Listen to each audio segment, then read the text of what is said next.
Olá, meus irmãos, que a paz do Mestre Jesus esteja conosco nesse dia de bênçãos, aonde nós vamos nos propor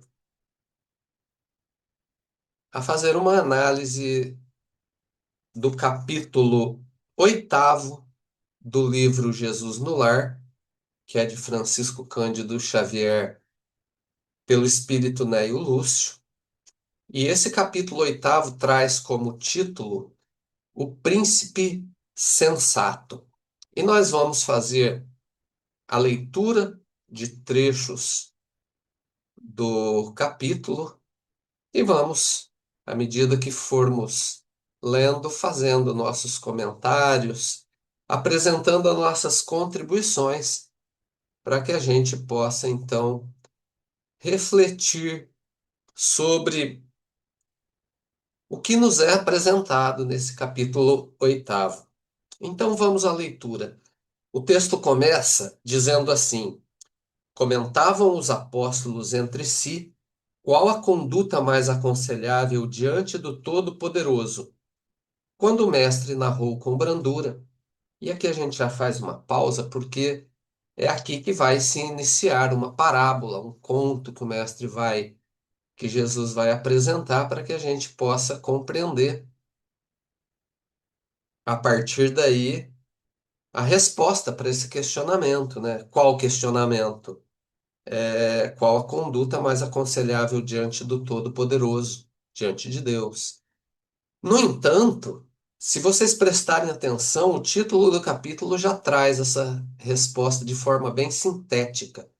O título é O Príncipe Sensato, portanto, é a sensatez, né?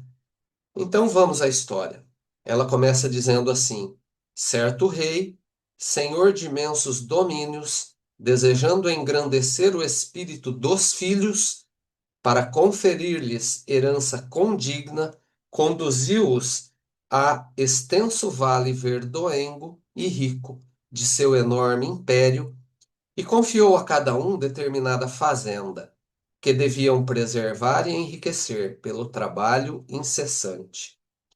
E aqui, terminando esse primeiro parágrafo, a gente já tem algumas observações interessantes a fazer, porque a primeira coisa que nos chama a atenção é que a história que Jesus conta tem uma estrutura bastante similar ao que a gente encontra nos contos de fadas. E carrega, portanto, alguns símbolos que são muito comuns. E uma coisa interessante em relação a esses símbolos é que eles, dentro da narrativa que aponta para um mundo exterior, a partir do ponto de vista simbólico, esses elementos apontam para dentro da intimidade humana. Então, é nesse sentido que nós temos, por conta da fala do Cristo, o reino de Deus, obra divina no coração do homem, portanto, no interior, na intimidade humana, é que ele vai empregar com tanta tranquilidade os mesmos símbolos que nós encontraremos, então, não em todos os contos de fada, mas em alguns mais sofisticados, mais elaborados, mais ricos, né? E o primeiro desses símbolos que apontam para dentro é o rei e o filho, é essa relação. Porque, vejamos, o rei é nobreza. Nobreza o que? Coroada. Ou seja, são os patamares de consciência nos quais nós já nos diplomamos, digamos assim. Ou seja, é aquele aspecto da virtude que já foi conquistada em um determinado patamar de consciência. E quando a gente usa essa alegoria do patamar de consciência, a gente precisa enxergar isso como uma escada, né? Com vários degraus que são patamares de consciência. Nós estamos em um degrau, em um patamar de consciência, e quando você se coroa naquele patamar, ou seja, aquele aspecto da sua intimidade que você ouviu, compreendeu que deveria ser transformado, E transformou, portanto, se coroou, e aí vem a figura do rei, você se capacita ao próximo patamar. Ou seja, veremos outros aspectos da nossa intimidade que demandam mudança. Então aí nós temos o filho, né? Porque o rei é esse patamar que já foi conquistado, esse patamar de consciência que já foi exaurido e que demanda o próximo patamar. Portanto, o rei é um homem velho. E o príncipe, ou o filho do rei, que é o príncipe, é o homem novo, né? É necessário que o homem velho morra para que renasça o homem novo.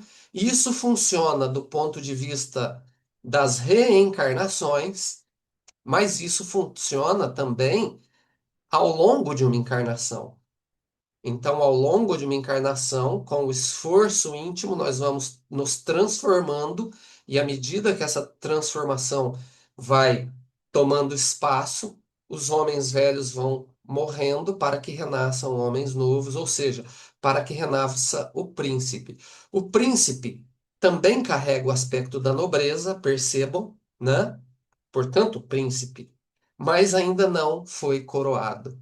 A coroação, quer dizer, o aspecto da nobreza já percebeu que deve ser mudado no seu interior. Esse é o aspecto da nobreza, né? Mas a coroação vem quando? Na conquista desse próximo patamar. Quando ele, então, se tornará o homem velho, suscitando novas transformações íntimas, né? Novas transformações. Isso é muito bom da gente tocar, porque nós estamos falando do homem interno, que não é, em definitivo, bom ou mal.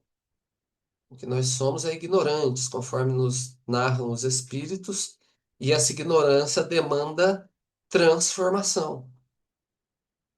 Então, aquela visão maniqueísta, onde você tem Deus e o demônio em luta constante, né? Mas como elementos definidos, definitivos, imutáveis, né?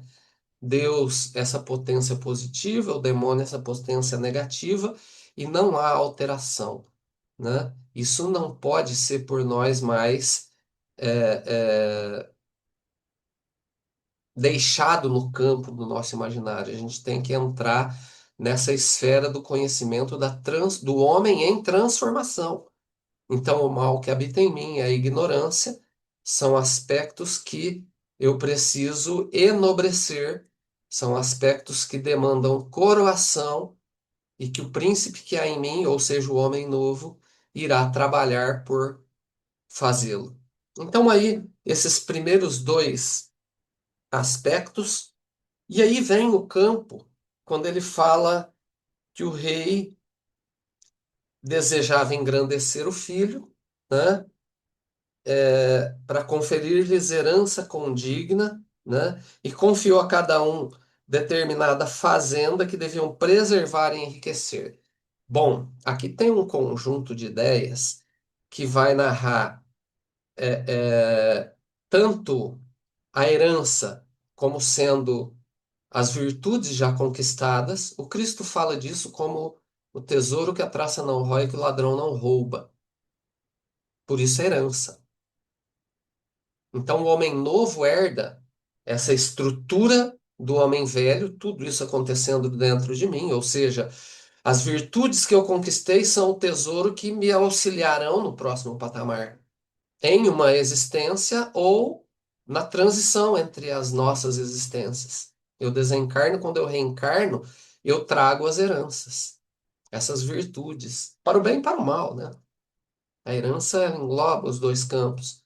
No entanto, nós estamos falando aqui das virtudes, então eu trago essas virtudes de forma integral, assim como trago a minha ignorância, que demanda transformação. E aí, ele fala da fazenda, a fazenda que que está sendo confiada a cada um, é o corpo físico. São os eventos que me acompanharão, são as companhias que virão, são as situações na qual eu serei inserido. Então, a fazenda é toda essa existência material. na qual nós vamos transitar. É um conjunto, né? Não é a virtude ou a ignorância que está dentro de mim, mas são todos os fatores que servirão como instrumento, como ferramenta para eu continuar nesse novo patamar de consciência, ou seja, nessa jornada evolutiva, né? E, e aí ele fala que a gente deve preservar e enriquecer tanto o aspecto interno quanto o externo, quer dizer, é o próximo, a importância do próximo nesse conjunto, né? É enriquecer os valores, ou seja, buscar a coroação, fazer com que o príncipe, com que o homem novo, que é um príncipe ainda, se transforme em um rei ao término do nosso propósito, ao término desse novo ciclo no qual nós nos propusemos, né? Então, bastante bastante metafórica, simbólica, esse primeiro parágrafo. Claro que não dá para a gente se debruçar de forma mais profunda nele, ele tem muito mais coisas, muito mais aspectos que devem ser observados, né? Mas foi uma boa pincelada já. A gente espera que tenha dado para a gente entender esse, esse nível simbólico que funciona num nível mais profundo da história que está sendo contada. E aí vamos voltar para a história aqui, porque ele segue dizendo assim: o pai desejava deles a coroa da compreensão, do amor e da sabedoria, somente conquistada através da educação e do serviço. Bom, aqui tem bastante coisa. Porque notem que a proposta é a coroa, então é fazer com que esses príncipes alcancem a coroação, ou seja, alcancem o êxito. De quais elementos ele fala, então, aonde se demanda êxito? A compreensão, percebam o desafio que é, né? Isso engloba os campos da tolerância, da, da capacidade de dar suporte. Então, englobam várias áreas, várias virtudes que estão anexas ao campo da compreensão. É a relação para com o outro, né? Uma relação mais nobre, uma relação mais virtuosa. E aí ele fala do campo do amor. Esse daí eu nem vou tocar porque ele, o Cristo nos fala que esse é o resumo de todas as leis e dos profetas, né? Amar ao próximo como a ti mesmo. É o amor ao outro, porque amar a mim mesmo é egoísmo. Então, daí o amor sublimado, direcionado ao outro. E por fim, a sabedoria. Sabedoria é a capacidade de converter conhecimento em virtude, né? Porque conhecimento por si só, ele nos tratará do campo intelectivo, do campo mais físico. A sabedoria é, como a filosofia, a capacidade de pegar, se apropriar do conhecimento e transformá-lo em virtude, em bem para todos. Então, olha, três aspectos desafiadores, né? E ele fala como isso vai ser trabalhado, como? Através da educação e do serviço. Isso nos conduz à parábola do semeador lá no finalzinho dela, quando ele fala, o Cristo mesmo fala da boa terra, ou seja, da coroação do príncipe. Boa terra, o príncipe sendo coroado. Como é que o príncipe é coroado? Ele fala que a boa terra é todo aquele que ouve, compreende e produz. Ouve, compreende, se educa. Produz, trabalha, o serviço. Então, pela educação é o aprender, pelo serviço é o fazer. Perceberam? Então, fantástica essa fala. E claro, nela a gente poderia se debruçar para fazer a partir daí toda uma análise filosófica somente nesse pedacinho que chegaríamos aí a, a, a um produto muito valioso, né?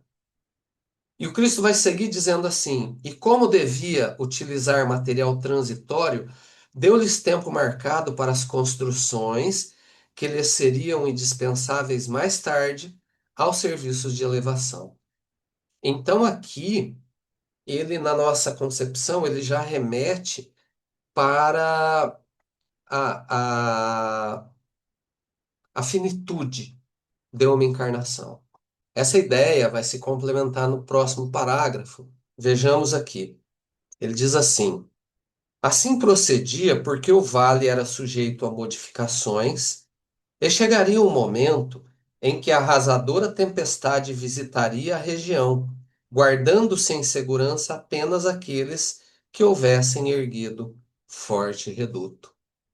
Então, gente, percebam que novamente a referência ao vale, que como nós já vimos, trata-se do corpo físico, sujeito a modificações internas, então é a transformação do príncipe em rei, ou seja, a coroação das virtudes, essa é a modificação a que ele se refere, mas também tem temos aí as possibilidades de alterações inerentes ao próprio organismo, né? Então, são alterações que virão por conta da nossa própria conduta, para o bem e para o mal, né? Uma prática, por exemplo, saudável de atividade física, de controle alimentar, trará então condições positivas para este vale compreendido como um corpo físico. E da mesma maneira, o sedentarismo, uma alimentação desregrada trará também consequências para esse vale. Mas esse vale não se limita ao corpo físico, eles são os elementos que nos rodeiam também. E aí ele fala das tempestades, né? A tempestade não é inerente ao vale, ela chega no vale. E aí as tempestades são fatores exteriores. Neles a gente pode inserir, por exemplo, a perda de um ente querido, é uma tempestade na nossa vida. Uma doença, é uma tempestade na nossa vida, um problema financeiro e por aí vai. Gente, aí as tempestades, nós já vivemos essas tempestades, então sabemos de forma muito clara o que esse símbolo significa dentro desse contexto, né? E aí vem no final a ideia do forte reduto, né? Que traduz-se como um símbolo bem claro de segurança, né? Que refere-se então às bases, aos princípios, aos valores que são característicos do príncipe, ou seja, da nobreza, são as virtudes que estão sendo construídas, né, para a sua coroação, e esses valores, essas virtudes farão, não alterarão porque notem que as modificações e as tempestades são apresentadas como uma regra. Então, teremos que enfrentá-las, independente do reduto, se ele é forte ou se ele é fraco. Mas esse reduto, se ele for forte, nos auxiliará a transitar por estes eventos de forma mais tranquila ou menos dolorosa, enfim, dependendo dos eventos. Perceberam?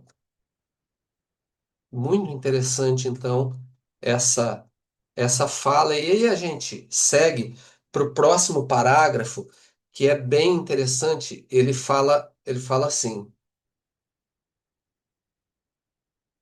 Assim que o soberano se retirou, os filhos jovens, seguidos pelas numerosas tribos que os acompanhavam, descansaram longamente, deslumbrados com a beleza das planícies banhadas de sol. Aqui tem muita coisa. Do ponto de vista simbólico, tem muita coisa, né? Porque nós temos ali o rei se retirando e quem assume o protagonismo são os filhos jovens, ou seja, os príncipes. Então é a morte do homem velho e a assunção do homem novo.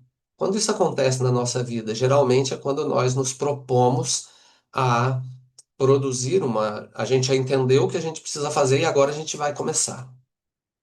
Nesse momento, o homem velho sai de cena, entra o homem novo em um novo patamar de consciência, porque isso implica lucidez suficiente para eu ingressar nesse patamar de consciência e entrar nele já exige um esforço titânico, do qual eu não vou entrar no mérito, porque aí a gente ia ficar muito tempo falando sobre isso, mas quem tiver curiosidade, nós temos aí a playlist simbolicamente, fala de forma bem ampla. Na verdade, ela vai tratar praticamente desse assunto, né?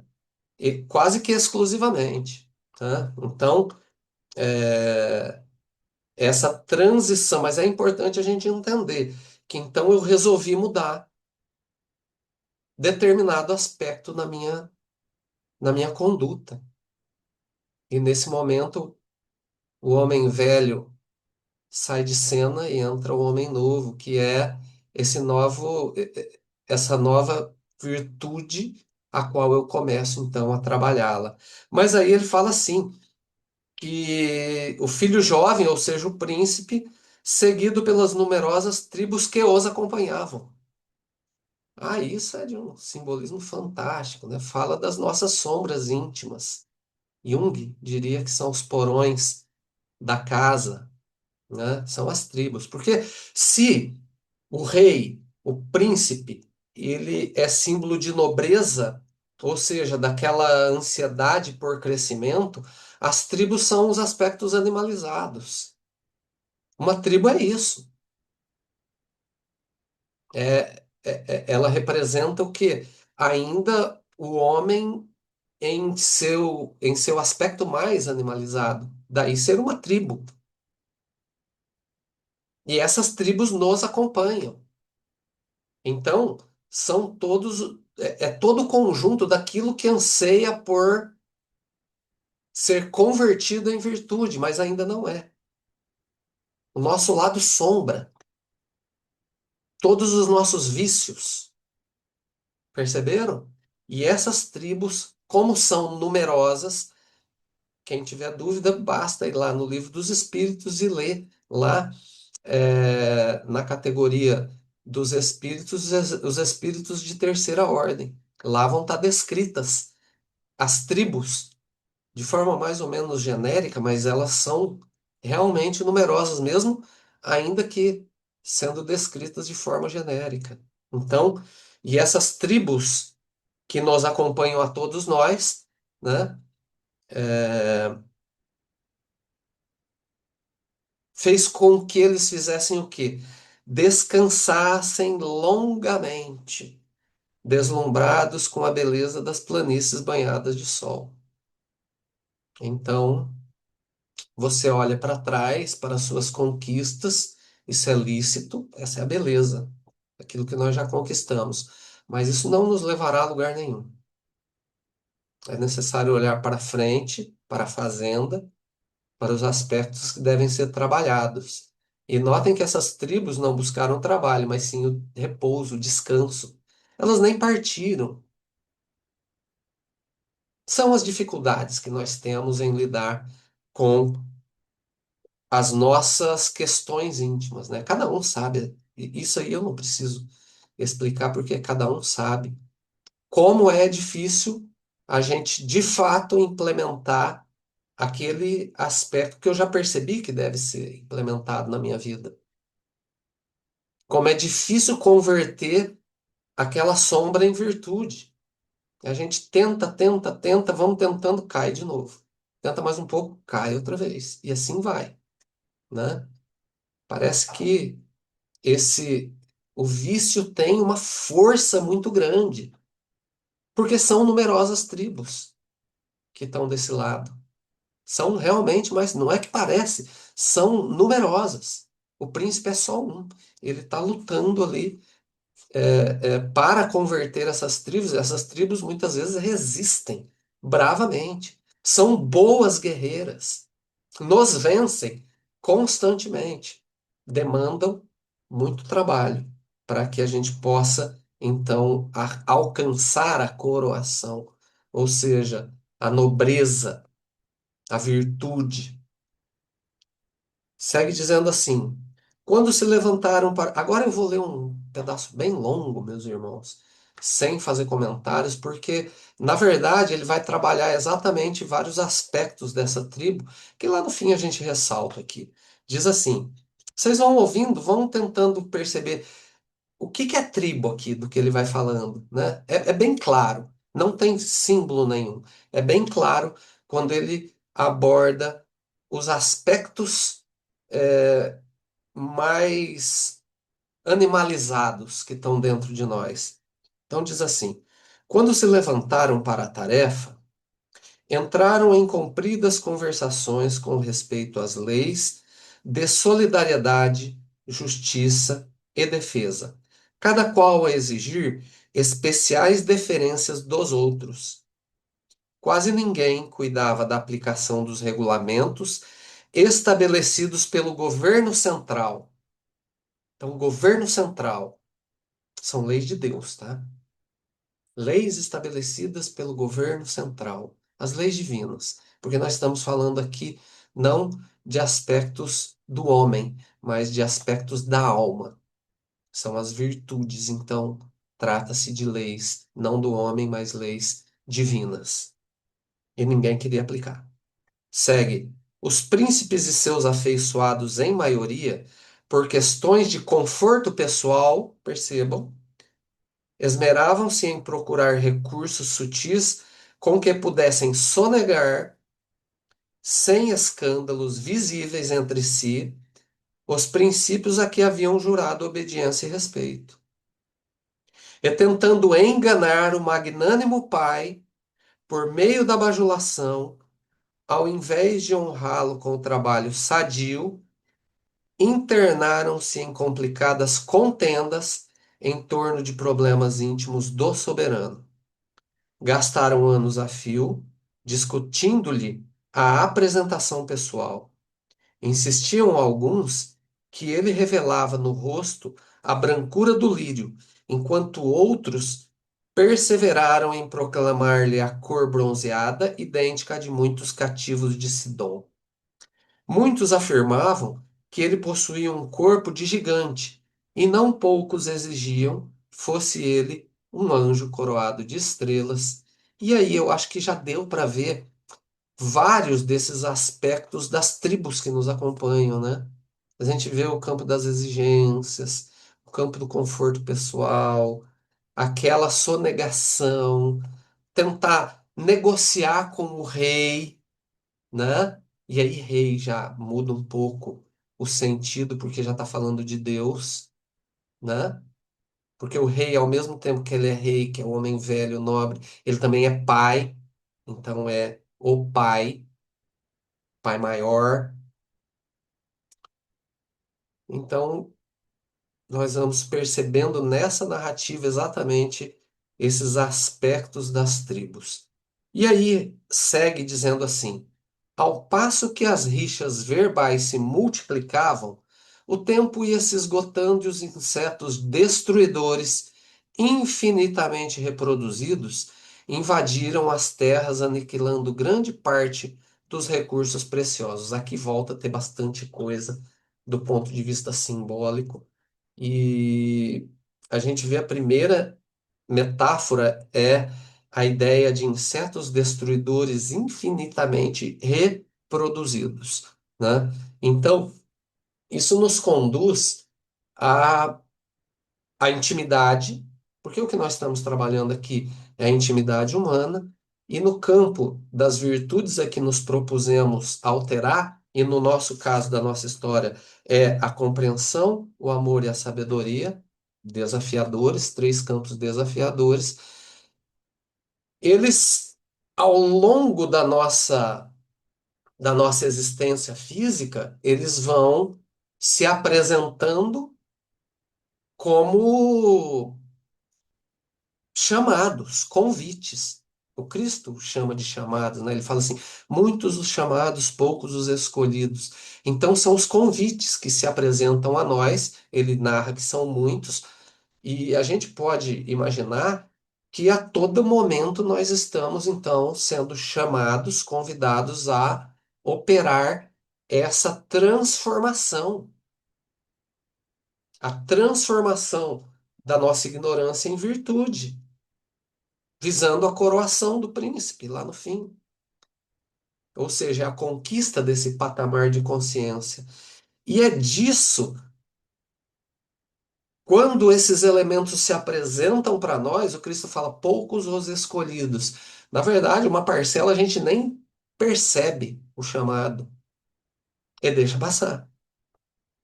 Mas aí tem um conjunto grande que a gente percebe e não escolhe. Ou seja, deixa para lá, posterga. Hoje está muito em voga falar de procrastina. Muitas vezes a gente precisa de uma palavra mais elaborada para falar da mesma coisa, né? Mas, na verdade, é deixa para lá. Pendura a conta aí. É disso que nós estamos falando. É dessas contas penduradas. E é isso que significa essa metáfora dos insetos destruidores infinitamente reproduzidos. É uma referência a todos os chamados que eu não vi, ouvi e não atendi. E cada chamado, imagina, se em um dia eu recebo 10, é muito mais, viu, gente? Cada fechada no trânsito, cada movimento que nos leva a julgar, a condenar ou a criticar o proceder do nosso irmão, cada palavra ríspida, todos esses elementos, todos esses eventos são chamados que eu tive para proceder exatamente da outra forma. E se eu não procedi, então eu pendurei essa oportunidade, que o chamado é uma oportunidade de escolher bem. E como eu não fiz isso, eu escolhi mal, o que que eu construí? Eu construí um inseto destruidor e a cada um ele vai infinitamente se reproduzindo. Porque, voltando para a nossa hipótese, se em um dia eu faço isso com 10 chamados. Ao término de uma semana são 70, ao término de um mês são 300, ao término de um ano são 3.600 insetos destruidores que estão infinitamente se reproduzindo. E o que que eles vão fazer? Olha só, aí fica bem claro, né? Invadiram a Terra, aniquilando grande parte dos recursos preciosos. Claro que esses recursos não são as virtudes, porque na nossa concepção, à luz da doutrina espírita, eu não involuo, portanto, a virtude que eu conquistei é tesouro que a traça não rói, que o ladrão não rouba, então é propriedade minha. Então, o que que eu estou destruindo? São os outros recursos. Recurso físico, são as relações que me cercam, são esses elementos que orbitam a, a minha jornada. E, na grande maioria, esses recursos preciosos que a gente recebe são fruto da misericórdia divina. Se a gente pegar a parábola do filho pródigo, que é o filho gastão, o gastador, esbanjador, a gente vê que ele recebe, fala da mesma coisa, gente. Ele recebe uma herança da qual ele não faz jus. Ele não mereceu, ele não trabalhou por aquilo. Quem trabalhou foi o pai dele. E ele pega aquela herança em adiantamento, porque o pai está vivo ainda. É o que acontece conosco em uma encarnação. A gente recebe esses recursos preciosos, que são uma herança, mais uma parcela dela, aqueles que não tratam da virtude, que é propriedade nossa, são fruto de misericórdia divina, é um adiantamento. Porque se a gente conseguisse observar o nosso perispírito, que não é nada clarinho, espíritos de terceira ordem que somos, a gente seria merecedor de uma tonelada de problemas. E por que a gente não tem esses problemas? Logo de cara. Por que que a gente não nasce todo torto, todo cheio de. Porque a gente está recebendo essa herança por adiantamento. E o que que o filho pródigo faz? Exatamente isso que trata esse parágrafo. Ele gasta tudo, ele torra. E aí, lógico, vem as consequências, né? As consequências são aquela condição alquebrada que faz com que ele retorne para o pai. Normalmente é assim que a gente aprende. Não seria necessário. Perceba que é disso que trata o parágrafo. Se a gente prestasse atenção nas oportunidades, ou seja, nos chamados, e atendesse os chamados, a gente não estaria produzindo esses insetos destruidores que iriam eles mesmos consumirem essa herança que foi dada por misericórdia, que deve ser bem empregada.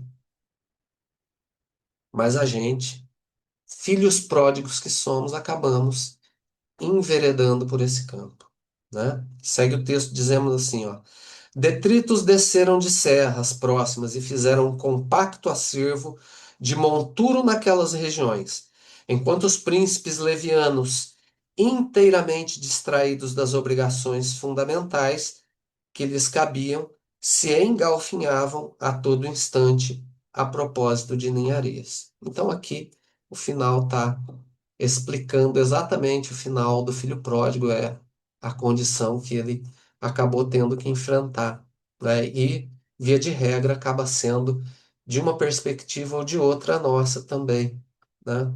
Quando, particularmente quando enfrentamos doenças crônicas, quando enfrentamos condições de saúde que se originam de uma conduta equivocada, e entre outros aspectos da própria vida, né? E aí, gente, é interessante que o final da obra é de uma clareza absurda. É meio que aquele trecho, ainda aquele trecho no meio, se a gente sabe que as tribos são esses aspectos animalizados, fica fácil da gente definir onde estão as tribos, né? Mas a gente precisa saber que as tribos que acompanham o príncipe são esses aspectos animalizados do homem, da nossa intimidade. Mas o final você não precisa saber de nada, né? O final ele é dado com uma clareza absurda e é para ninguém. Ah, eu li o texto, para ninguém falar, não entendi nada, vi aquela coisa. Não, o final é super claro. Se você ler o texto, você vai ter então esse conteúdo para você poder trabalhar. Vamos ouvir o final.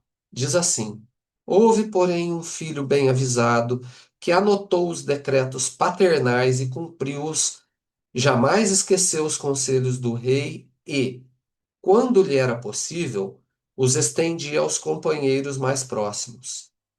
Utilizou o grande número de horas que as leis vigentes lhe concediam ao repouso e construiu sólido abrigo, que lhe garantiria tranquilidade no futuro, semeando beleza e alegria em toda a fazenda que o genitor lhe cedera por empréstimo. E assim, quando a tormenta surgiu, renovadora e violenta, o príncipe sensato, que amara o monarca e servira-o desvelado e carinhoso, estendendo-lhe as lições libertadoras pela fraternidade pura e cumprindo-lhe a vontade justa e bondosa pelo trabalho de cada dia, com as aflições construtivas da alma, e com o amor do rosto, aliás, e com o suor do rosto, foi naturalmente amparado num santuário de paz e segurança que os seus irmãos discutidores não encontraram. Esse é o mundo íntimo. Esse santuário de paz e segurança é o mundo íntimo. Se o reino de Deus é obra divina no interior, no coração do homem, isso tudo fala do interior, né? Então, em outras palavras, a tranquilidade, o sono dos justos. O sono dos justos é uma imagem muito boa nesse sentido, porque a gente pensa. no símbolo do céu e do inferno, como sendo dois lugares para onde a gente vai depois da morte. Do ponto de vista simbólico, céu e inferno existem sim, na intimidade humana. E aqui a gente está vendo o céu desse príncipe, aonde habita a sua própria alma. É um lugar de paz, de equilíbrio. Aconteça o que acontecer. Perceberam? O oposto também acontece. Aquele que semeia sementes de fogo viverá em um inferno na sua intimidade. Quem já não se debruçou na cama por conta de uma atitude, de uma palavra mal pensada e não teve uma noite de cão? Cão é uma ideia para o demônio, né? Ou seja, não passou uma noite no inferno, ali ruminando aqueles eventos, seja pelo ódio, pela mágoa, seja pelo sentimento de culpa. Então é disso que nós estamos falando. Tem gente que vive 24 horas do dia no inferno. Isso é muito bom a gente refletir, porque muitas vezes a gente encontra uma dessas personalidades na rua que vão te tratar da pior maneira possível. E é aquela premissa, ninguém dá o que não tem. Se está te oferecendo aquilo é porque mora naquilo. Então, é um elemento que é uma ferramenta que faz com que a gente tenha misericórdia desse irmão. Porque se foi ruim para mim conviver por alguns minutos com aquela situação, pensa como é ruim para ele, porque ele mora ali dentro. Então, se você se sentiu mal, ele vive mal. Então, dá para a gente ter, de repente, um pouco mais de misericórdia desse irmão, né? E aí a gente devolve um pouco da misericórdia que a gente recebe do Pai. Segue o texto, já para o finalzinho, dizendo assim: doce silêncio pairou na sala singela. Decorridos alguns minutos, o mestre fixou os olhos lúcidos na pequena assembleia e concluiu: quem muito analisa sem espírito de serviço pode viciar-se facilmente nos abusos da palavra, mas ninguém se arrependerá de haver ensinado o bem e trabalhado com as próprias forças em nome do Pai Celestial no bendito caminho da vida. Era isso que nós tínhamos para essa oportunidade de reencontro, meus irmãos. Esperamos que a paz do Cristo nos acompanhe nessa semana e que nós possamos, então, refletir nas oportunidades que nos são oferecidas ao longo do dia, para que possamos escolher mais algumas, pois aí estaremos evitando a construção daqueles insetos destruidores. Que a paz de Deus nos acompanhe até o nosso próximo encontro.